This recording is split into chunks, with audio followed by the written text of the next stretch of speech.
Selamat datang di channel Ruang Akademika Arif Institute of Law bersama saya, M. Arif Amrullah. Tema kita kali ini mengenai alasan peniadaan pidana berdasarkan pasal 49 KUHP. Pada dasarnya, seorang pelaku tindak pidana bisa saja memenuhi semua unsur dalam rumusan delik, namun pelaku tersebut tidak dikenai pidana. Menurut Remeling, dasar-dasar peniadaan pidana itu dirumuskan dalam 1. Pasal 44 KUHP mengenai gangguan psikis. Yang kedua, pasal 48 KUHP mengenai opermah atau daya paksa. Yang ketiga, pasal 49 KUHP mengenai notwear atau bela diri paksa. Selanjutnya, pasal 50 KUHP mengenai kewajiban menjalankan undang-undang atau perintah jabatan. Kemudian pasal 51 KUHP mengenai perintah jabatan. Berdasarkan ketentuan tersebut, pembuat undang-undang menghendaki agar tindak pidana tersebut tidak diperhitungkan pada pelaku yang berada di bawah situasi dan kondisi yang luar biasa itu. Untuk itu, pelakunya tidak dimintai pertanggungjawaban pidana atas perbuatan yang dilakukannya. Nah, sesuai dengan tema, di antara pasal-pasal tadi yang saya sebutkan, kita bicarakan pasal 49 KUHP mengenai bela diri paksa. Lalu yang menjadi pertanyaan para sahabat akademika, sejauh mana usaha bela diri itu dapat digunakan sebagai alasan peniadaan pidana atau penghapus pidana? Nah, jadi kalau seperti itu, kita baca dulu pasal 49 KUHP, ayat 1-nya menyebutkan, barang siapa melakukan perbuatan yang terpaksa dilakukannya untuk mempertahankan dirinya atau orang lain, mempertahankan kehormatan atau harta benda sendiri atau kepunyaan orang lain dari serangan yang melawan hak dan mengancam dengan segera pada saat itu juga, maka perbuatan itu tidak dipidana. Berikutnya pasal 49 ayat 2, melampaui batas pertahanan yang sangat perlu jika perbuatan itu dengan tiba-tiba dilakukan karena perasaan tergoncang dengan segera pada saat itu juga tidak dipidana.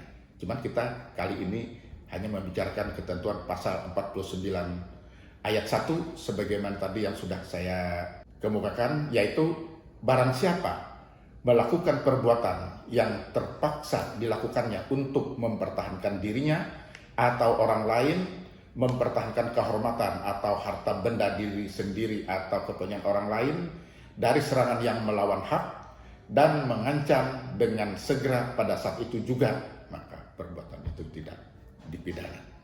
Jadi para sahabat akademika, ada 3 kepentingan hukum di sini yang hendak dilindungi berdasarkan ketentuan pasal 49 KUHP.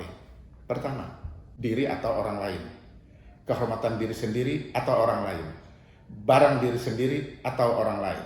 Para sahabat akademika, bagaimana kaitannya bela paksa dalam rumusan KUHP dengan main hakim sendiri? Para sahabat akademika, pasal 49 KUHP sudah tadi menyebutkan mengenai bela paksa atau notwear.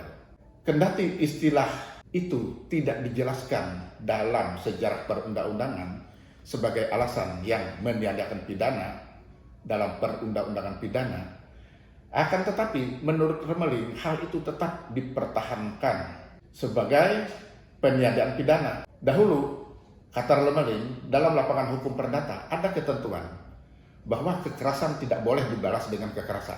Ketentuan tersebut sudah tidak berlaku lagi. Justru sekarang harus digantikan dengan upaya penegakan hukum oleh penguasa demi ketertiban umum. Jika negara dan organ-organnya tidak mampu memberikan perlindungan kepada warga negaranya, sementara itu ada kebutuhan yang mendesak untuk melindungi diri.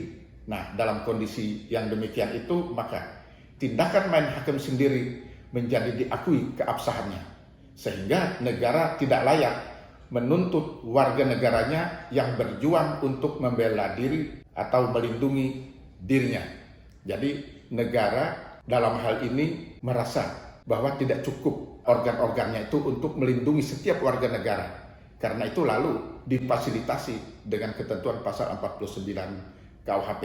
Jadi sebetulnya bela paksa itu adalah main hakim sendiri. Tapi di sini main hakim sendiri yang dibenarkan oleh undang-undang. Dengan demikian, para sahabat akademika, notware dapat dikualifikasikan sebagai alasan pembenar, yaitu alasan yang menghapuskan sifat melawan hukumnya perbuatan, sehingga apa yang dilakukan oleh terdakwa atau pelaku lalu menjadi perbuatan yang patut dan benar, bagaimana yang disebutkan di dalam pasal 49 ayat 1 KUHP. Jadi mengingat notware adalah upaya untuk bela hak, yaitu hak untuk membela diri terhadap sebuah serangan, karena itu perbuatan yang dilakukan dalam konteks notware sekalipun telah memenuhi rumusan dan unsur-unsur tindak pidana, namun tidak dianggap sebagai suatu tindakan yang harus dikenai pidana. Karena apa? Karena bukan merupakan suatu perbuatan yang melawan hukum, akan tetapi perbuatan itu justru diakui, diterima oleh hukum. Karena itu notware dianggap sesuai dengan hukum, bukan lantaran pelaku membela dirinya sendiri, melainkan karena pembelaan diri itu merupakan upaya membela haknya. Nah, jadi apa yang pernah dikemukakan oleh R. Susilo, jadi perbuatan yang dilakukan itu harus terpaksa. Jadi terpaksa dilakukan untuk mempertahankan atau membela diri. Jadi boleh dikatakan tidak ada jalan lain. Jadi harus benar-benar itu suatu keadaan yang memaksa orang untuk mempertahankan dirinya. Jadi harus ada serangan yang melawan hak dan ancaman yang sekonyong-konyong atau tiba-tiba atau pada seketika itu juga. Tidak ada pilihan lain selain harus mempertahankan dirinya. Jadi sebetulnya apa yang dimaksud dengan serangan seketika itu? Untuk menjawab pertanyaan itu perlu dijelaskan terlebih dahulu mengenai serangan dan seketika. Jadi seketika serangan itu dapat diartikan sebagai serangan nyata dan berlanjut terhadap badan, martabat, atau kebendaan. Termasuk di dalamnya perbuatan yang menimbulkan ancaman seketika langsung terhadap badan, martabat, atau kebendaan. Nah, menurut Remelin, orang yang mengalami serangan secara nyata itu tidak menghendaki tindakan itu tertuju kepadanya. Nah, sekarang kita menentukan apa yang dimaksud dengan tadi istilah seketika atau serta-merta. Nah, menurut Pompet, syarat atau unsur seketika itu sebenarnya berlebihan karena sudah otomatis tercakup dalam pembelaan diri yang dilakukan. Namun menurut Remelin, unsur seketika itu justru tercakup juga dalam pengertian serangan itu sendiri. Lebih lanjut dikemukakan bahwa kita juga dapat membela diri terhadap suatu kemungkinan serangan yang akan terjadi. Jika baik dalam keadaan seketika atau kemungkinan akan terjadi serangan tidak terbukti ada, maka tidak dapat dikatakan bahwa notware terjadi. Jadi ada syarat kapan satu serangan itu atau kapan satu notware itu diterima para sahabat akademika. Nah, karena itu seseorang tidak boleh begitu saja melakukan tindakan pencegahan atau memukuli orang lain sekedar karena orang tersebut baru sehari yang lalu mengancam akan memukul si pelaku. Jadi alasan notware juga tidak dapat diterima bila serangan tersebut telah usai. Bila mana A telah menembak B yang tidak akan mengulang serangannya lagi, maka tindakan lanjutan A tersebut tidak lagi dapat dianggap sebagai bela diri, namun hanya sebagai jawaban atas serangan yang sudah selesai dalam bentuk suatu serangan balasan. Dalam konteks ini, pembelaan notware tidak lagi dapat diajukan. Demikian para sahabat akademika, bincang kita dalam Salayang Pandang seputar bela paksa. Semoga bincang ini memberikan manfaat, dan bila ada salah-salah kata, mohon maaf. Wassalamualaikum warahmatullahi wabarakatuh. Terima kasih.